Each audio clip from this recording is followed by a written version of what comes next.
आज के शो में।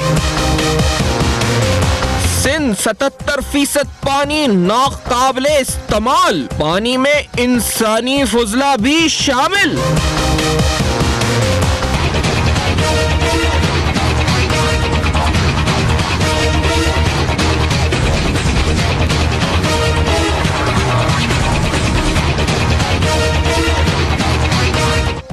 शहरियों को साफ पानी की फराहमी का मामला, फंड्स कहां खर्च हुए। वाटर कमीशन की सनसनीखेज रिपोर्ट, अदालती अहकामात पर अमल दरामद क्यों ना हुआ। अस्सलाम वालेकुम। बस से पर्दा हक़ाइक़ सनसनीखेज इंकशाफात प्रोग्राम बेनकाब में हूँ आपके साथ सैफान खान। पानी बुनियादी ज़रूरत है सर, और पाकिस्तान पीपल्स पार्टी इस वक्त अपनी गोल्डन जुबली सेलिब्रेशंस कर रही है। यकीनी तौर पर ये सियासी उनका मामला है, उनकी तारीख है, वो आज गोल्डन जुबली सेलिब्रेट करने, बड़ी अच्छी बात है। लेकिन ये मसला ये बताता चलूं, सिंध का तो है लेकिन पूरे मुल्क का भी है पानी का, जिसकी तरफ हमारी तवज्जो, मैं अपने से शुरू करता हूं ना, मैं क्यों किसी पे तनकीद करूं। मीडिया की तवज्जो कितनी है, वाटर स्कैर्सिटी पे कितनी तवज्जो है, रिपोर्ट्स आती रहती हैं, कभी वर्ल्ड बैंक, आलमी इदारे हमें याद दिलाते हैं पानी खत्म होने वाला है, 15 में इतना रह जाएगा, 20 में इतना रह जाएगा, 25 में खत्म हो जाएगा।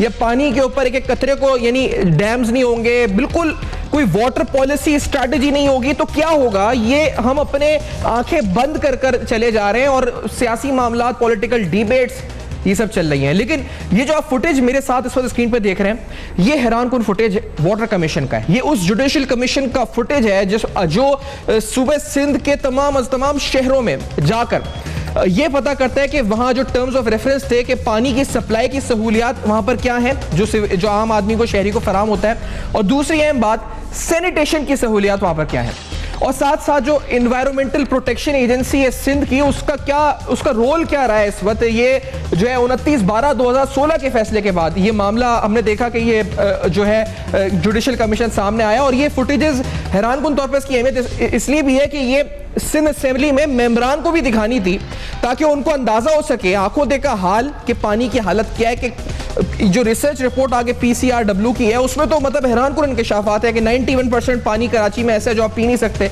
लड़काना, जहां से खुद जो मोज़ेज़ बेंच ऑब्जर्व करता है कि बार बार एक पार्टी जीतती है, कौन सी जीती है आप सब जानते हैं, वहां पर पानी की सहूलियात के लिए क्या किया गया है, फंड्स इस्तेमाल किस तरह हुए, क्या नहीं हुए, बड़ी अंदोनाक कहानी है। ये जो आप फुटेजेस हैं आज पूरे शो में हम चलाएंगे और मुसलसल चलाएंगे, दिखाएंगे जी क्या सूरत हाल है। और हैरानकुन बात है कि इस फुटेज के आने के बाद, इस रिपोर्ट के आने के बाद फर्क क्या पड़ा, ये बड़ा बुनियादी सवाल है। तो दरख्वास्त गुजार जनाब शाह बोस्तो साहब साथ मौजूद हैं। बड़ा शुक्रिया आपका सर, आपने ज्वाइन किया और आपको खराज तहसीन में, क्योंकि आप इस मामले को बड़ा आगे तक लेके जा रहे हैं और अभी तक भी इसे बड़े बड़े माफिया और काट में। शाह साहब बहुत शुक्रिया, आपने ज्वाइन किया। अयाज लतीफ परिजो साहब सीनियर रहनुमा सूबे सिंध की कदावर सियासी शख्सियत है, और जो ग्रैंड डेमोक्रेटिक अलायंस GDA है उसके भी सरकर्दा रहनुमा हमें ज्वाइन कर रहे हैं हैदराबाद से। बहुत शुक्रिया परिजो साहब, आपने प्रोग्राम में ज्वाइन किया।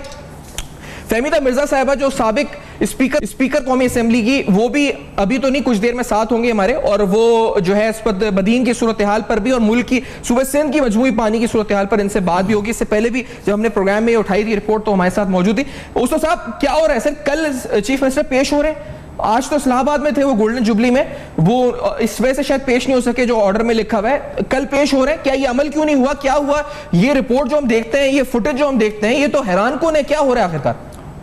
देखें जी, पहले तो मैं ममनून हूँ honourable chief justice of Pakistan का कि उन्होंने इस सारे मसले की जिस तरह ओनरशिप ली है और जिस तरीके से उन्होंने बेबाक अंदाज में कल कहा कि कुछ भी हो जाए हम अब इस मसले पे चुप करके नहीं बैठेंगे। और यही वजह थी कि कल जब लर्नेड एडवोकेट जनरल साहब ने कहा कि जी हम आपको सारा तफसील बताने के लिए तैयार हैं, हम आपको मुतमईन करेंगे, हम बहुत कुछ कर रहे हैं, चीफ सेक्रेटरी साहब खड़े हुए हैं, तो उन्होंने कहा नथिंग डूइंग, अब सिर्फ और सिर्फ चीफ मिनिस्टर साहब आएंगे, वो बताएंगे, क्योंकि हम अब ये अलाउ नहीं कर सकते कि हमारी जनरेशन्स जो हैं वो मरती रहें, वो परेशान रहें, वो हमारे आइंदा नस्लें हमसे पूछें कि हमारे बड़ों ने हमारे लिए क्या विरसा छोड़ा। क्या हम ये विरसा छोड़ेंगे उनके लिए कि हम जहरीला पानी जो पूरे सिंध में जो है लोग पी रहे हैं, 91% लोग कराची जैसे शहर में पी रहे हैं, और जो पूरा इस वक्त सिंध जो है गटर बन चुका है। मैंने उनको बताया कि 50 crore gallon untreated raw industrial, municipal और आपका इवन हॉस्पिटल वेस्ट उसमें शामिल है, वो सारे का सारा समंदर में गिराया जाता है डेली 50 करोड़ गैलन। नहीं, ये आपने साइट और मारीपुर का जिक्र किया था ना, या ये कराची शहर के स्पेसिफिक एरियाज का जिक्र किया, पूरे शहर का ये नहीं हो रहा है जिक्र? पूरे शहर का है, पूरे शहर का जिक्र, पूरे शहर का है। 50 करोड़ गैलन डेली। और ये आपको सुन के हैरत होगी कि पिछले 30 सालों से बल्कि 40 सालों से यही सिलसिला जा रहा है कि कराची में पिछले 30 सालों में तीनों ट्रीटमेंट प्लांट जो ज़बरदस्त किस्म के ट्रीटमेंट प्लांट्स हैं, जिसने भी ये कंसीव किए थे, बड़ा विजनरी था वो। आप अंदाज़ा करें कि जो ट्रीटमेंट प्लांट्स जो TP1 जो है जी, वो जो मारीपुर वाला है उसकी एरिया जो है वो 150 एकड़ से भी ज़्यादा है। अच्छा। जो गटर बागीचा वाला जो है TP3 वो 400 एकड़ पे है, और जो महमूदाबाद वाला था वो 129 एकड़ पे था। आप अंदाज़ा करें कि वो जो बनाए गए थे वो ये सोच के बनाए गए थे कि जब फ्यूचर में कराची एक मेगापोलिस बन जाएगा और जहाँ पे आपको इस तरह के बड़े बड़े ट्रीटमेंट प्रोजेक्ट्स बनाने पड़ेंगे जिससे आप कराची को और समंदर को ख़ास तौर पे आपको साफ रखना है जी। तो वो ट्रीटमेंट प्लांट्स पिछले 30 साल से बंद पड़े हुए हैं। 10 साल MQM की हुकूमत रही पहले, फिर 10 साल से पीपल्स पार्टी की हुकूमत रही है। ना MQM ने उस पर कोई तवज्जो दी, ना पीपल्स पार्टी ने उस पर कोई तवज्जो दी। तो आप मुझको बताएं कि इतना बड़ा शहर जहाँ पे 1 करोड़ 60 लाख लोग रहते हो, जहाँ पे आपके चीफ मिनिस्टर साहब भी रहते हैं, गवर्नर साहब भी रहते हैं, मिलिट्री ऑफिसर्स भी रहते हैं, ब्यूरोक्रेसी भी रहती है, बड़े बड़े बिजनेसमैन। मैं बिल्कुल, मुझको कहते हुए शर्म नहीं आ रही, मैं बिल्कुल कहता हूँ कि इतने बड़े बड़े लोग रहते हैं जो गटर के पानी से नहा के मर्सिडीज में बैठते हैं। तो ये एक अलमिया है। मतलब मुझको समझ में नहीं आ रहा कि या तो आपको पता नहीं है कि जी अब जो 91% पानी जो है उसमें जो है आपके कोलीफॉर्म्स और इकोलाई, जो आपने जिस तरह कहा ह्यूमन एक्सक्रीशन उसमें है, और इसके अलावा हर किस्म का उसमें कंटेमिनेंट मौजूद है, इंडस्ट्रियल, हॉस्पिटल, यानी वो एक जहर का मैं समझता हूँ डेली पोशन है जो लोग इस्तेमाल कर रहे हैं। अभी एक जेनोसाइड है, एक मैं कहता हूँ कि वॉर अगेंस्ट, ये जो उसका बाद ये जेनोसाइड है, सुसाइड है, जो भी, यानी मर्सिडीज से बैठने से पहले भी कोई गटर के पानी से नहाता है, यानी पानी तो नल में सबके यकसा आ रहा है ना, इसमें तो कोई अमीर गरीब किसी बड़े से बड़े घर के पोश इलाके में भी वही आ रहा होगा। पीने का पानी तो चलें, आप दुबई का, या जैसे कल ऑनरेबल चीफ जस्टिस ने भी कहा कि जी आपको नहीं पता उस्तो साहब, अब तो ये पानी मैंने कहा जी मेरे पास भी पानी जो है वो, उसने कहा जी ये तो आप पी रहे हैं ना, ये तो जो जिनकी आप बात कर रहे हैं ये तो बाहर का इंपोर्टेड पानी पीते हैं। सही बात है। तो अब पानी तो चले आप बाहर का पीते हैं भाई, नहाते तो आप इंपोर्टेड पानी से नहीं होंगे, कपड़े जो आपके धुलते हैं, आपका जो बर्तन धुलते हैं, जो मतलब बाकी तो सारा यही पानी हो रहा है इस्तेमाल। तो अब आप अंदाज़ा करें बेहसी की एक इंतहा है कि अब चले हम ये समझते थे कि जी जो मामलात गरीब लोगों से जिनका ताल्लुक है उन पे चले, इनको कोई परवाह नहीं। मैं अगला सवाल बड़ा अहम है मेरा उस्ताद साहब, मैं वो आऊँगा, लेकिन क्योंकि वो सवाल इससे मुतल्लिक है कि आखिरकार इस रिपोर्ट के मंजर आम को आए हुए इतने दिन हो चुके हैं, उसके बाद हुआ क्या, मतलब ये बड़ा इंपॉर्टेंट सवाल है। देखिए लेकिन पहले पलीजो साहब को भी थोड़ा शामिल। पलीजो साहब, सर आप बड़े यानी आप आवाज भी उठाते हैं सर, मुझे सियासी जो इस वक्त क्योंकि पीपल्स पार्टी नहीं है अभी, सारे रहनुमा जलसे में है, लेकिन सर मुझे ये बड़ा जरूरी है पूछना पलीजो साहब, जिम्मेदार कौन है ये तो हम सब जानते हैं ना, आप कोर्ट के सामने फैसले आ चुके हैं, ऑर्डर्स आ चुके हैं, ये पलीजो साहब आपको पता ही नहीं, आप भी पानी इस्तेमाल करते हैं, आम शहरी इस्तेमाल करता है, सर क्या अंदाजा है हम क्या जहर पी रहे हैं, हेपेटाइटिस C कल इसका भी जिक्र हुआ, ये क्या क्या अमराज फैलने पलीजो साहब, इस पर कोई एक्शन नहीं, कुछ नहीं, आखिरकार कब तक ऐसे चलता रहेगा? कल बिलावल साहब कह रहे थे ये सिंध स्पेसिफिक मसला नहीं, पूरे मुल्क का मसला है, ये सही है बात क्या? सैफान साहब, आज से 8 से 10 साल पहले हैदराबाद के सेशंस जज ने और हैदराबाद में बैठी हुई हाई कोर्ट की डिविजनल बेंच ने ये सवाल उठाया था कि मंछर से और आसपास से दरियाए सिंध में जो पानी छोड़ा जाता है और जो पोल्यूटेड वाटर मुख्तलिफ अजला का शामिल होता है वो हैदराबाद में जहरीला पानी बनकर लोगों को पिलाया जाता है, उससे कोई 50 के करीब अमवात हो गई थी। उस सारी सूरत हाल के बाद अदालत को बताया गया कि हम ये बेहतर बनाएंगे, मगर मैं आपको बताऊं सैफान साहब, मामला सिर्फ यहाँ तक नहीं है कि वेस्ट छोड़ा जा रहा है, पूरे पाकिस्तान का कंटामिनेटेड वाटर जो अंडरग्राउंड पानी भी और ऊपर से भी वो पूरा सिंध में आ रहा है। सिंध में जो लेफ्ट बैंक आउटफॉल ड्रेन था वो फंक्शनल नहीं रहा, LBOD, जो RBOD था वो फंक्शनल नहीं रहा। सिंध के तमाम अजला और पाकिस्तान के तमाम अजला, उनका जो फजला है, जो गंदा पानी है, जो पोल्यूटेड पानी है, वो दरियाए सिंध में आ रहा है। फिर सिंध की जितनी लेक्स हैं, कींझर हो, मंछर हो, जो कींझर से कराची को पानी सप्लाई किया जाता है, या हालेजी लेक, उनमें पूरा घटिया गटर का फजला मिला हुआ पानी आ रहा है। उसके अलावा जो आपकी अंडरग्राउंड वाटर टेबल है वो कंटामिनेटेड वाटर की वजह से, जहरीली चीज़ों की वजह से वो बिल्कुल ख़त्म हो चुकी है। पानी को रिसाइकिल करती है एक पूरी नेचुरल प्रोसेस। उसमें होते हैं पेड़, वो दरख्त और बारिशें यहाँ हो नहीं रही क्लाइमेट चेंज की वजह से, और दरख्त काट दिए गए। सिंध की तमाम जो शाखें और जो सिंध की झीलें और सिंध के दरिया के किनारे हैं, वहाँ जो पेड़ उगे थे वो इरिगेशन डिपार्टमेंट और फॉरेस्ट डिपार्टमेंट ने करप्शन के लिए कटवा के करोड़ों रुपए में बेच दिए, अरबों रुपए के पेड़। पूरी रिसाइकिल के प्रोसेस को तबाह कर दिया। ऊपर से आरबीओडी और एलबीओडी के पैसे खा लिए गए। और फिर जो सिंध में के तमाम शहरों में जो ट्रीटमेंट प्लांट थे, हैदराबाद से लेकर आप लाड़काना सक्कर तक चले जाएं, वहां पानी के टैंकों में कुत्ते मरे हुए हैं, कुत्तों की लाशें निकली हैं हैदराबाद के वासा के पानी के टैंकों से। तो पूरे सिंध में जो मिनिस्टर साहबान बैठे हैं, वो इरिगेशन के हों, वो दूसरे डिपार्टमेंट्स के हों, वो पब्लिक हेल्थ के हों, उनका मामला तो सिर्फ यहां से पैसे दुबई पहुंचाना है ना। और मैं आपको सैफान, बदनसीबी भी यह है कि पाकिस्तान की पॉलिटिकल सिचुएशन ऐसी है जिसमें पीटीआई पीएमएलएन टकराव, पीएमएलएन पीपल्स पार्टी टकराव, उसमें ये चीजें सानवी बन जाती हैं। यानी आपके जिंदगी के मरने और जीने का मामला जिसमें आपकी जिंदगी डिपेंडेंट है, पानी बुनियादी चीज, उसको आप सानवी रखकर आप देते हैं कि पॉलिटिकल मनोवरिंग क्या करें। अदालतें आपकी 4-5 हफ्ते बड़ी एक्टिव होती हैं, बड़ा अच्छा रोल प्ले करती हैं। 4-5 हफ्तों के बाद अदालत के पास कोई और अहम इशू आ जाता है और वो चीज दबा दी जाती है। मैं समझता हूं कि ये सिंध पे एक बहुत बड़ा हमला है। ये सिर्फ पानी जहरीला नहीं है, ये सिंध के लोगों के आर्टिकल 9 के तहत जो जीने का हक है, सिक्योरिटी ऑफ ए सिटीजन है, जो पाकिस्तान का आइन यकीनी बनाता है, ये उसकी खिलाफ वर्जी है। और आइन की शिक 9 के तहत ये सिंध के लोगों को इनडायरेक्टली मारने की साजिश है। जहरीला पानी। साहब एक ब्रेक कर ले,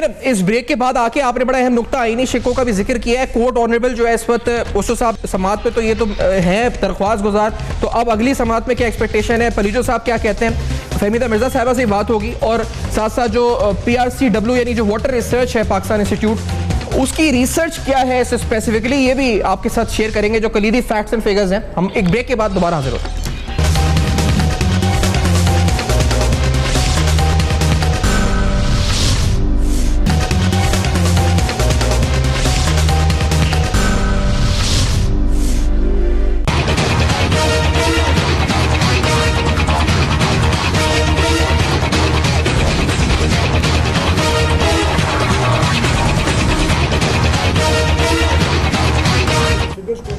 वेलकम बैक। आप देख रहे हैं बेनकाब में वाटर कमीशन रिपोर्ट और उस पर अमल दरामद आखिर क्यों नहीं हुआ, बड़ा अहम तरीन सवाल है। यास पलीजो साहब सीनियर सियासी रहनुमा साथ मौजूद है हैदराबाद से, शाह बोस्तो साहब मेरे साथ कराची स्टूडियोज में मौजूद है जो दरख्वास्त गुजार है इस केस में, और हमारे साथ डॉक्टर गुलाम मुर्तजा अराई साहब मौजूद हैं जो कि PCRWR के सीनियर रिसर्चर हैं। और ये जो रिसर्च आप जो 91.7% पानी कराची का, 88% लाड़काना का, ये फैक्ट्स एंड फिगर्स आपने जो आपको हमने दिखा रहे हैं, और साथ में अब जो फुटेजेस भी आपको फ्लैश सारी स्क्रीन पे हो रही हैं, इससे PCRWR का भी बड़ा अहम रोल है।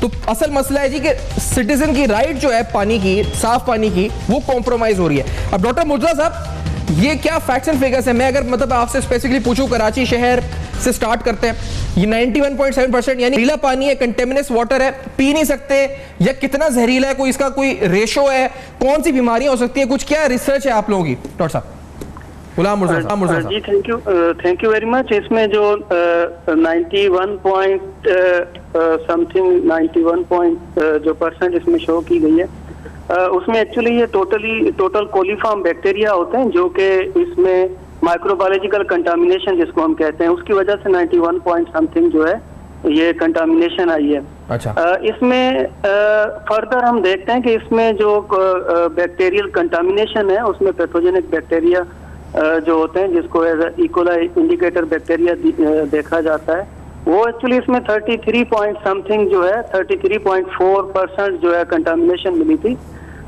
इकोलाई की प्रेजेंस ये शो करती है कि पानी में कहीं से सीवरेज मिक्सिंग हो रही है जिससे ह्यूमन और एनिमल फीसिस जो है उसमें शामिल हो रहा है।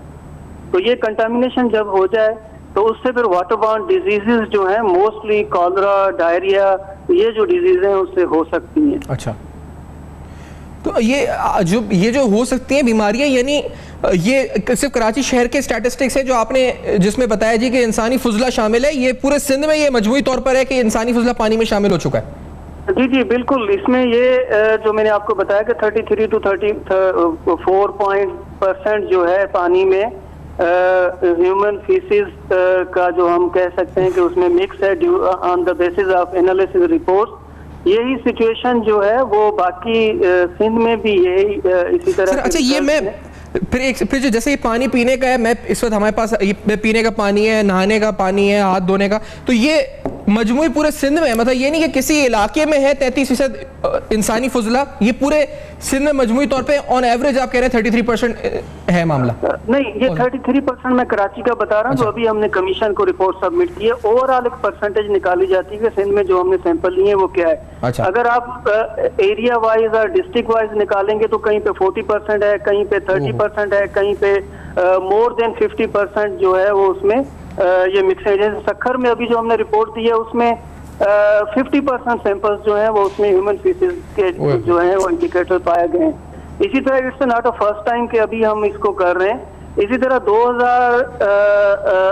2014 में 15 में सिंध ने एक सर्वे करवाया था सिंध मिक्स 5 के नाम से, जो कि गवर्नमेंट ऑफ सिंध और यूनिसेफ ने करवाया था, जिसमें ब्यूरो ऑफ स्टैटिस्टिक्स ने सर्वे किया था। उसमें भी ये इंडिकेटर हमने टेस्ट किए थे।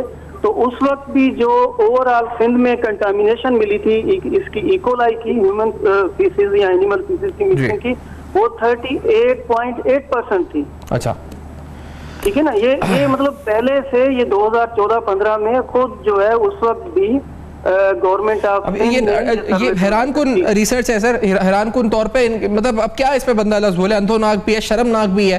पहले पलियो साहब आप सर सुन रहे हैं, ये पानी इंसानी फुजला, मेरे पास तो अल्फाज ही नहीं है, मैं क्या आके बोलूं पलियो साहब, ये सर क्या हो क्या। और एक और बात मुझे पता है सर, अभी ओस्तो साहब से भी हम ब्रेक में बात कर रहे थे सर, ये अभी दरख्वास्त लेके गए हुए कोर्ट में, इनके आगे सिंध हुकूमत खड़ी हुई है, इनके आगे जो है बड़े बड़े माफिया खड़े हुए हैं, कार्टल्स हैं, जो ये जरिए बड़ा मसला है।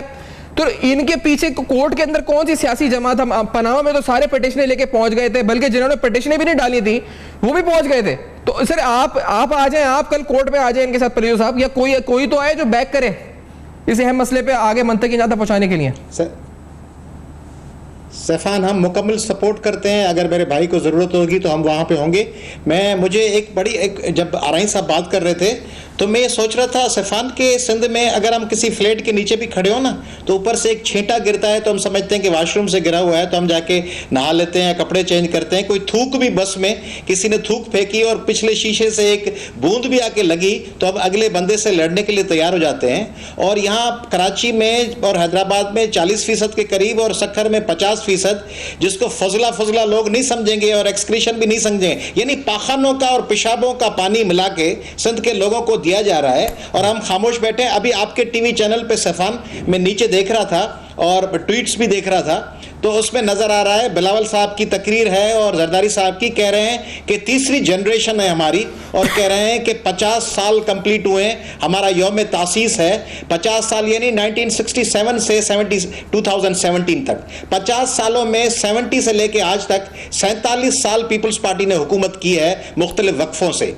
और ये तीसरी जनरेशन कह रहे हैं बिलावल साहब। तो तीसरी जनरेशन में सिंध के लोगों को पखानों का मिला हुआ पानी पिलाया जा रहा है। तीसरी जनरेशन तोहफा ये दे रही है। लोग तरक्की करते हैं मलेशिया में, Mahathir Mohamad, Dubai, Singapore, Lee Kuan, ये बता रहे हैं कि तीसरी जनरेशन है और हम आपको पखाने वाला पानी पिला रहे हैं और आपको बर्तन आप पखाने वाले पानी से धो रहे हैं और उस पर ये फख्र कर रहे हैं। आज इनको कल की सुप्रीम कोर्ट की ऑब्जर्वेशंस के बाद सुप्रीम कोर्ट ने क्या कहा है सैफान? सुप्रीम कोर्ट कह रही है कि हेल्थ में, एजुकेशन में, पानी में आपने ड्रामे कर रहे हैं, कागजों पे चीजें दिखा रहे हैं, अमली मैदान में कुछ नहीं है। इस पे आज तो इनको यौम सोग मनाना चाहिए था। आज पीपल्स पार्टी को अपने गिरेबानों में झांक कर माफी मांगनी चाहिए थी अपने जमीरों से कि हमने सिंध के साथ यह अशर किया है। मैं समझता हूं पूरी पाकिस्तान की तमाम 24 करोड़ लोगों को, सिंध के 7 करोड़ लोगों को बिशमूल मेरे और आपके बिल्कुल सुप्रीम कोर्ट के साथ खड़ा होना चाहिए। सुप्रीम कोर्ट जो ऑब्जर्वेशन दी है कि हम खामोश नहीं रह सकते और कम वाट में जो आसमान आसमान गिरना हो, लेट जस्टिस बी डन दो हेवेंस में फॉल।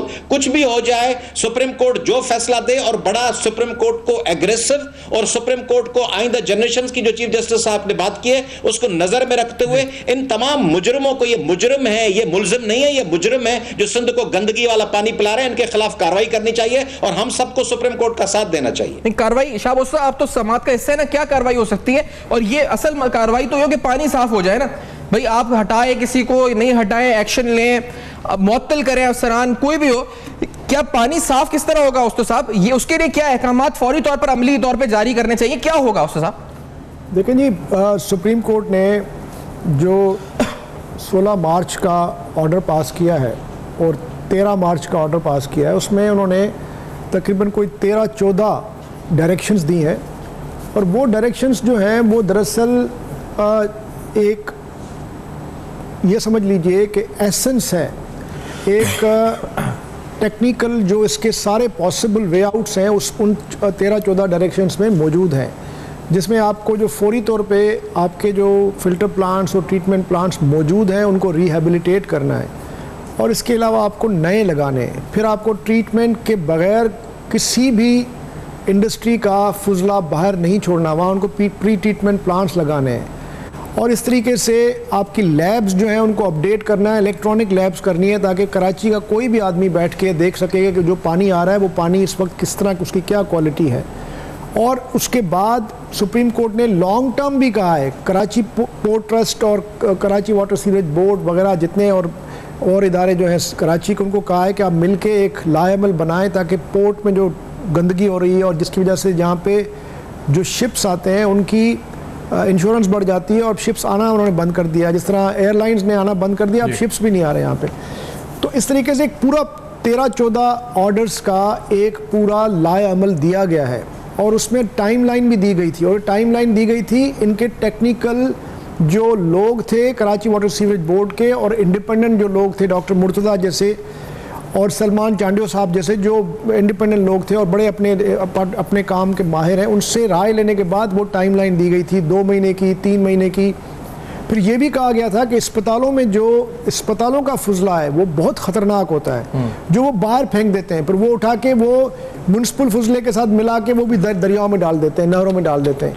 उसके लिए उन्होंने कहा कि आप विद इन 1 मंथ आप पूरे सिंध में इंसिनरेटर्स लगाएंगे, ताकि वो जो अस्पतालों का फुजला होता है उसको एक ख़ास तरीके से जलाने के बाद आप बाहर फेंकें।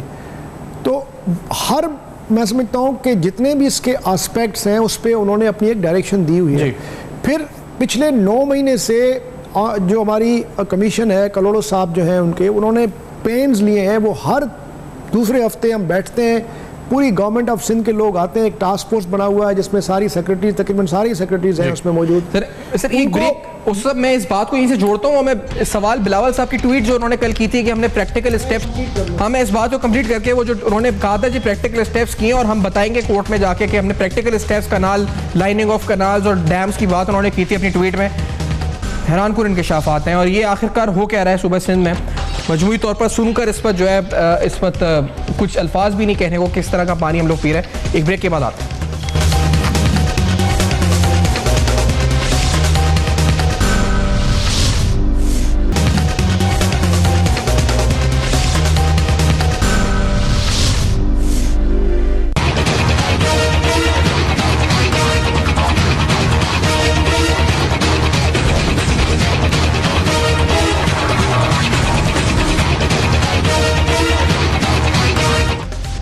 Welcome back. आप देख रहे हैं बेनकाब पीने का पानी एक बेसिक राइट है। बिजली तो चाहे हमने जीरो लोड शेडिंग और दावे तो हम सुन रहे हैं, लेकिन वो न्यूक्लियर एसिड्स भी हमारे और जिस पर हमें फ़ख्र भी है, लेकिन जब पीने का पानी इस पर तो उसमें जहर मिला हो, इंसानी फजला मिला हो सुबह सिंध में, और जो खुद जुडिशल कमीशन की रिपोर्ट कह रही है, और फिर कोई अमल दरामद ना हो, यानी गाइडलाइंस हो, रूल्स हो, सब चीज़ें हो, तो मैं हैरान ही हो सकता हूँ और क्या हो सकता हूँ इस पर क्या हम कह सकते हैं। डेमोक्रेसी और सिविलियन सुप्रीमेसी की बातें होती हैं, लेकिन सर्विस डिलीवरी यानी जो उसका बेसिक कंपोनेंट है, अगर वो नजर ना आए तो बड़े सवाल उठते हैं। ओसो साहब, आप दरख्वास्त गुजार हैं, मैंने अभी सवाल उठाया था और बिलावल साहब की ट्वीट उनका कल उन्होंने की थी। उन्होंने कहा हमने प्रैक्टिकल स्टेप्स लिए, जो अल्फाज है उनका, practical steps, lining of canal, dams, और वो कहते हैं हमें बड़ी खुशी होगी कि सूबे सिंध के चीफ मिनिस्टर जाके पेश करेंगे अपना मुकदमा। हमारी नजरें भी उस तरफ है, लेकिन आप तो हिस्सा रहे ना इस पूरे प्रोसेस का, आपने देखा है क्या अमल दरामद हुआ है हकीकी मायनों में? देखिए जी, इस वक्त पूरे सिंध में जो बुनियादी मैं समझता हूँ मसाइल हैं, उनमें दो मसले मैं समझता हूँ सर फहरिस्त हैं। एक तो मैंने आपको गुजारिश की कि पानी का जो इस वक्त मसला है वो साफ़ पानी नहीं मिल रहा, और दूसरा मसला है कि सिंध में पानी अब ख़त्म होता जा रहा है, पानी है ही नहीं। आज शाम को मुझको बदीन से किसी दोस्त ने जो फ़ोटोज़ भेजे हैं, मैं कल कोशिश करूँगा कि वो honourable chief justice of Pakistan के सामने रखूँ जी। अब अंदाज़ा करें कि बदीन का पूरा डिस्ट्रिक्ट इस वक्त वहाँ गटर का पानी तो छोड़ें, वहाँ पानी पीने के लिए भी मौजूद नहीं है। यानी वो जो कैनाल है अकरम वाह, जो जहाँ का उन्होंने फ़ोटो मुझको भेजा है, वहाँ ट्रैक्टर खड़ा हुआ है, अंदर एक कतरा पानी का नहीं है उसमें। अब बताएं, वो जो उसके दोनों तरफ लोग रहते हैं वो बेचारे, उनके पास पीने का पानी भी नहीं है। तो अब इस तरह की जब सूरत हाल हो तो आप फ़खरिया अंदाज में कहते हैं कि जी हमने डैम्स बनाए और हम कैनाल्स को हमने लाइनिंग की, तो भाई कैनाल्स में तो पानी नहीं है। लेकिन आप देखें कि मेंटेनेंस और रिपेयर्स की बजट हर साल वो रिलीज़ होती है, और वहाँ पे जो एम्प्लॉइज़ मुकर्रर किए गए हैं उनको तनख्वाहें भी मिल रही हैं। यानी बिलियंस ऑफ रुपीज़ उन प्रोजेक्ट्स की मद में हर साल रिलीज़ होते हैं, मेंटेनेंस एंड रनिंग, मतलब मेंटेनेंस रिपेयर्स के मद में, जो कई सालों से आपके प्लांट्स बंद पड़े हुए हैं। तो ये सारे खांचे सिर्फ इसलिए बनाए गए हैं कि जी ये दिखाने के लिए कि जी ये मौजूद हैं प्लांट्स, और हम तो इनकी मेंटेनेंस और रिपेयर्स भी करते रहते हैं हर साल।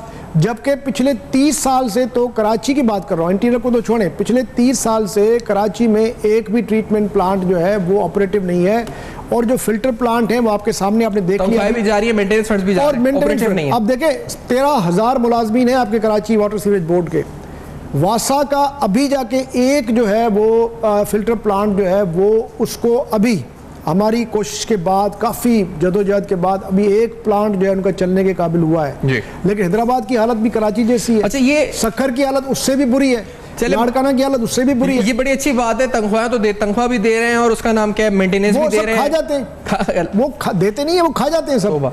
लेकिन मुझे ये किस बात की ट्वीट हो रही है, किसका, मतलब ये कौन सी ट्रॉफी एक दूसरे को दे रहे हैं। आप लाड़काना में खड़े होकर जरा बताएं तो सही लोगों को, जी हमने जो बड़ा कारनामा किया, आपका वाटर प्रॉब्लम सॉल्व कर दिया है। सही बात। देखिए लाड़काना के लोग क्या कहते हैं उनको। तो मैं तो समझता हूं कि ये सबसे बड़ा फेल्यूर, ये पीपल्स पार्टी का फेल्यूर नहीं है, ये पीपल्स पार्टी के अलावा जो अपोजिशन पार्टीज हैं सिंध में उनका फेल्यूर है। अच्छा, मैं इस पे अपोजिशन पार्टी पे आता हूं, लेकिन डॉक्टर मुर्तज़ा साहब, एक और बड़ी हैरानकुन मैं जो रिसर्च हम देख रहे थे और कुछ दिन कबल आई भी सामने, कि Pakistan loss 1570 billion cubic metre water to the sea, जिसका लॉस तकरीबन $636 बिलियन बनता है, और उसका मजमूई 430 लाख मेगावाट बिजली उससे पैदा हो सकती थी, हाइड्रो पावर। तो ये हमने ज़ाया कर दिया पानी, ये मुख्तलिफ सैलाब और इस सूरत में आया और सारा समंदर में गया, जो हमने लॉस्ट कर दिया। तो ये पानी साफ होता है क्या? ये वाला पानी था, अगर इसको इस्तेमाल किया जाता 1570 बिलियन क्यूबिक मीटर, ये तो बहुत बड़ी फिगर बनती है कि 430 लाख मेगावाट बिजली पैदा हो सकती थी इससे। जी बिल्कुल, आप सही कह रहे हैं। उसके लिए एक्चुअली हमारे पास जो कमी है, एक तो ये कि वाटर कभी भी हमारी प्रायोरिटीज में रहा ही नहीं है, ठीक है ना। दूसरा ये कि वाटर मैनेजमेंट और वाटर रिसोर्सेज प्रोटेक्शन पे हमने कभी काम नहीं किया। हमने ये सोचा ही नहीं है कि हमें फ्यूचर में जो है इस पानी की शॉर्टेज की वजह से प्रॉब्लम क्या होंगे, हमने कभी शायद सीरियसली नहीं सोचा। अगर हमने सोचा होता तो ये 20 साल पहले ये काम होने चाहिए थे, जो हम आज बैठ के शवाब ओस्तो साहब जो अब कह रहे हैं कि ये चीजें होनी चाहिए, ये आज से 20 साल 30 साल पहले चीजें बननी चाहिए थी। एक्चुअली जब तक आप सोर्स प्रोटेक्शन नहीं करेंगे और वाटर मैनेजमेंट नहीं होगी, वाटर स्टोरेज कैपेसिटी नहीं बढ़ाएंगे, शॉर्ट डैम्स नहीं बनाएंगे, तब तक ये प्रॉब्लम जो है इंक्रीज होंगे, मल्टीप्लाई होंगे। ये 1 या 2 दिनों में आप नहीं कह सकते कि ये फौरन सब कुछ ठीक हो जाएगा। जो 30-30 साल 20-20 सालों में आपने ट्रीटमेंट प्लांट जो है उनको फॉर्म नहीं किया, प्लानिंग की जरूरत है। बलीजो साहब, आपकी तरफ ये ओस्तो साहब ने कहा ऑपोजिशन ने भी कुछ नहीं किया, गवर्नमेंट ने तो किया नहीं, सिर्फ पीपल्स पार्टी हुक्मरान जमाती। सर आप अपोजिशन में करते हैं सिंध में, आपने भी कुछ नहीं, यानी अपोजिशन ने भी कुछ नहीं किया। पीर पगाड़ो साहब, ये तमाम रहनुमा जो आते हैं, आप लोग अलायंस बनाते हैं इलेक्शन से पहले, आप लोग भी कुछ नहीं कर सके, फेलियर आप लोगों का भी है। पलीजो साहब बिल्कुल सैफान सही कह रहे हैं, मैं इसको डिफेंड नहीं करूंगा। मैं समझता हूं हमारी पूरी सिविल सोसाइटी, हमारी बारें, हमारा मीडिया, हमारी पॉलिटिकल पार्टीज, वो सब इस कसूर में शरीक हैं कि उन्होंने गुज़िश्ता 50 सालों में, 47 सालों में पीपल्स पार्टी ने जो तबाह किया सिंध को, उसकी भरपूर मज़ामत नहीं की। एक बात। दूसरी बात ये कि अभी बात हुई बदीन की, तो मैं आपको बताऊं कि बदीन, ठट्टा, सांगड़, सजावल, हैदराबाद, जामशोरो और दादू अजला, ये तमाम, और नवाबशाह का भी कुछ हिस्सा, और उमरकोट और थर तो वैसे ही, इन तमाम अजला में इस वक्त फसलों के लिए तो छोड़ें, पीने के लिए पानी भी नहीं है। और पीने के पानी सिर्फ इंसानों का नहीं, जानवर, भेड़ें, बकरियां, कुछ भी नहीं है। बर्तन धोना तो दूर की बात है। और टेल पे जो पानी तो बिल्कुल नहीं आ रहा, और जो फ्रंट पे हैं, हेड पे जो बड़े बड़े ज़मींदार हैं, वडेरे हैं, वो इस शर्त पे पीपल्स पार्टी में शामिल हैं कि उनको हेड से पानी की शाखें मिलेंगी, वाटर कोर्स मिलेंगे। और इसीलिए वो हैं। अब दूसरी बात, आपने अभी बात की कि बिलावल साहब ने फरमाया है कि हमने लाइनिंग करवाई है। तो सैफान, मैं आपको एक मज़ेदार बात बताऊं कि सिंध में हॉस्पिटल्स में नया वार्ड अच्छा इंप्रूव नहीं किया जाएगा, क्योंकि नया वार्ड जब बनाया जाएगा या उसमें नए बेड्स लगा के अच्छी दवाइयां दी जाएंगी तो उसमें इजाफी बजट नहीं आएगा, क्योंकि वो वार्ड पहले से ही मैप पे मौजूद है। इसी तरह किसी स्कूल में एक क्लासरूम बढ़ाने से भी काम नहीं होगा। एक शख्स मुझे मिला, मटियारी का शाह साहब, उन्होंने बताया कि उन्होंने फ्री में जगह दी हॉस्पिटल के लिए, मगर उन्होंने कहा कि हमें नई जगह लेनी है, एक्वायर करेंगे, कमीशन बनेगा। तो ये लाइनिंग जो है, लाइनिंग में अरबों रुपए के पत्थर की कमीशन बनती है। अनफॉर्चुनेट रियलिटी है, लेकिन एक और अनफॉर्चुनेट रियलिटी है। परी साहब वक्त इख्तिताम पर पहुंच गए, मैं शुक्रिया अदा करता हूं आपका सर, आपने आवाज आई, और यहाँ पर ओसो साहब का जिन्होंने कदम भी बढ़ाया है। और यकीनी तौर पर मैंने जिस तरह पहले का, मीडिया भी जिम्मेदार है, हम पनामा और ये मामलात में लगे रहते हैं। डॉक्टर मुर्जा साहब बहुत शुक्रिया, आपने ज्वाइन किया प्रोग्राम के अंदर। और ये मतलब अंदोनाक, शर्मनाक क्या कहें इसमें, ये जो यानी पानी पीने का इस पर हम जहर इस वक्त पीते हैं, क्या उस पर अमल दरामद हुआ वाटर कमीशन रिपोर्ट पर, ये आप सबके सामने। कल कोर्ट की कार्रवाई होगी, हम उम्मीद करते हैं मामला आगे बढ़ेगा और अकाउंटेबिलिटी होगी और डिलीवरी होगी। इस उम्मीद के साथ प्रोग्राम को वाइंड अप करते हैं, देखते रहिएगा।